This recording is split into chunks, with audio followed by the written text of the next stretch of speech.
Hello, my name's Kieran Fraser. I'm the Academic Diving Manager for the University of Plymouth, and I'm going to tell you a little bit about the diving options at the University of Plymouth.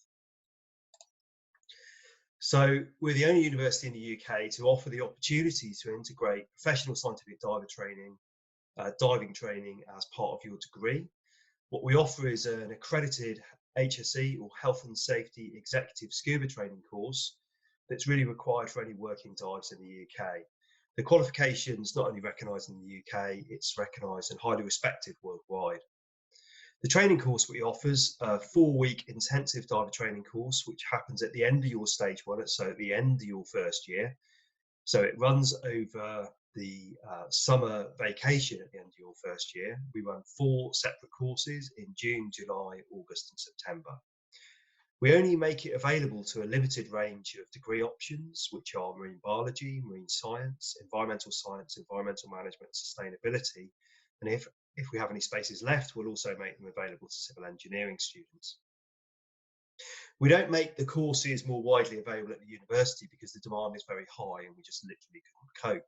If you look at the photograph, you'll see the sort of equipment that you've learned to use on the course. These are ARGA full face diving masks. This sort of masks that really get used in the industry rather than the normal scuba equipment that you've probably seen. So how do you get onto the HSE professional scuba course? Well, if you haven't dived before, don't worry about it. Probably about half of the students which we take onto the course have never dived before. What I would recommend is if you haven't dived previously, it's worth having a go at doing a try dive. So have a go at doing a try session with one of the dive schools in the area where you're living, or in Plymouth if you're living in the area. What will happen is induction week. During your first week at university, you have something called induction week, where you have the opportunity to meet your other peer students and the staff who are going to be teaching you for the next 3 years. And one of the things that happens is I come around and give a talk about the diving option to your degrees. So you don't need to remember too much of it, just need to remember that there's the opportunity to do diving. After that talk, you get the opportunity to register for ultra aptitude tests to check that you can actually swim. We have had people turn up to do the diving course before, and when we do the swim test with them, that they admit that they can't swim. So we do need to check. You don't need to be an Olympic swimmer to be able to undertake the HSE scuba course, but you do need to have a reasonable competence in the water. After that, there's a procedure where we get you to express your interest by emailing into an email box and registering your interest in undertaking the HSE professional scuba course. And then 56 students are randomly chosen from the people who email in and gain a place on the course. The remaining students, if there are any, end up going onto a wait list.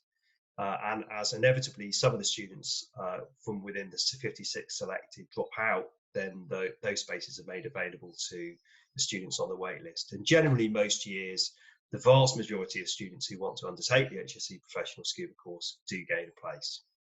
Space is limited to 56 students a year, so that's 14 students on 4 courses over the summer. And then in your first year while you're at university, you need to gain a range of prerequisite qualifications, which I'll talk about in a second. And then, as I said, at the end of your first year at university, you start your professional scuba training over your first summer vacation. So course prerequisites, you need an HSE diving medical.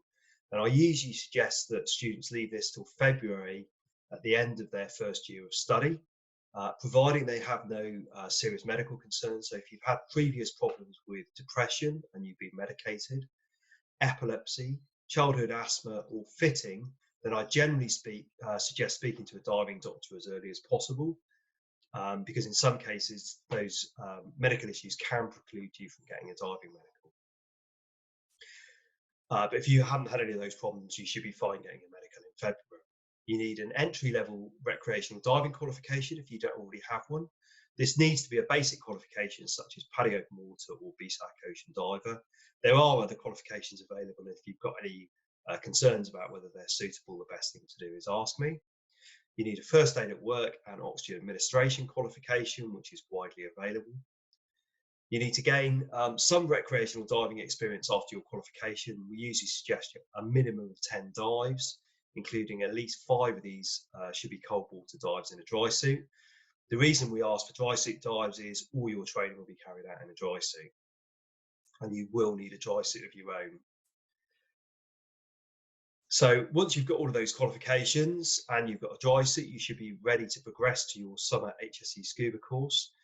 There are additional fees for this HSE scuba training. It's not part of your general degree, and you will need accommodation, so you need to think about that. But most students seem to manage quite well on making sure they've got accommodation for their summer courses. It doesn't seem to be a major problem. So the course costs currently this year are £2,500.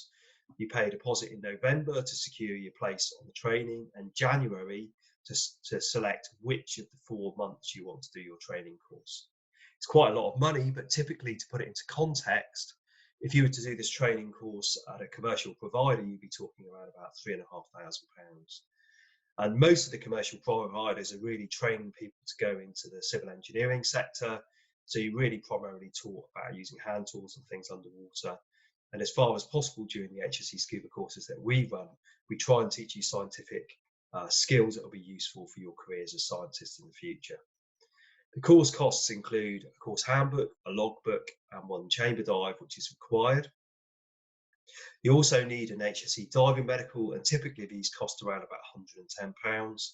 They're available at numerous places around the UK, and certainly there's 2 or 3 providers in Plymouth. You also need a 3-day first aid at work qualification, which is typically around about £220, but you can shop about. O2 oxygen administration, which is around about 17. You'll need a dry suit. Some students arrive at the university and spend a fortune on a dry suit. I've had students spend in excess of £1,500 before, which is a huge amount of money and much more than I personally spend. Typically, you can get a good dry suit for between £300 and £1,000. Probably £500 or £600 will see you with a decent new dry suit. If money's a bit tight, second-hand suits are available. We have had students spend only around about £50 for a suit from eBay, and they have to get the valves tested on those by a reputable service centre, but that's not expensive. In some cases, those suits have been absolutely fine, but in other cases, those suits haven't done so well and they've had to replace them. So second-hand suits are available, but you do need to be a little bit careful about what you buy, but it is certainly an area you can save a bit of money. So you qualify as an HSE scuba diver, which means you can work professionally. And then what we try and do at the university is in the second year of your course, we offer a scientific diving module, which I teach with various other academics.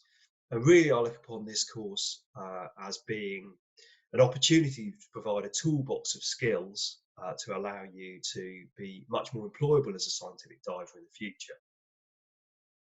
So it's in your second year in the first semester. It's an optional module. You don't have to do it, but the vast majority of students who do the HSE scuba course choose to do so.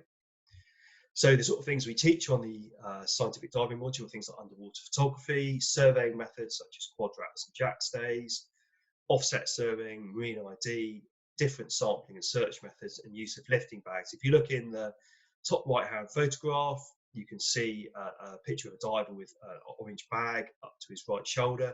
That's a lifting bag. These bags are used to basically lift heavy objects underwater and either bring them to the surface or make them lighter to actually physically move underwater. And you do that by injecting air into that bag. So really, by the time that the students have finished the scientific diving module, they are pretty competent and pretty employable. I also offer student diving placements for a couple of students a year.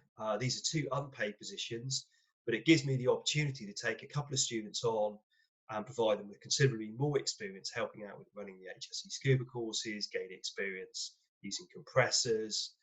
And one of the things I do pay for, although the students aren't paid themselves, they do get to attend a boat handling course, 2-day boat handling course, a VHF radio course, and all the other courses required to qualify as a professionally qualified skipper with a RAA level 2 qualification. So they get a commercial endorsement, which allows them to work and earn money as a professional skipper within the restrictions of the qualifications that they have. So it's a really good opportunity to provide a couple of students with the opportunity to gain some more experience. And this is a competitive process selecting these students, and I'll select the 2 best students from OS 207, the scientific diving module, and the HSE scuba course.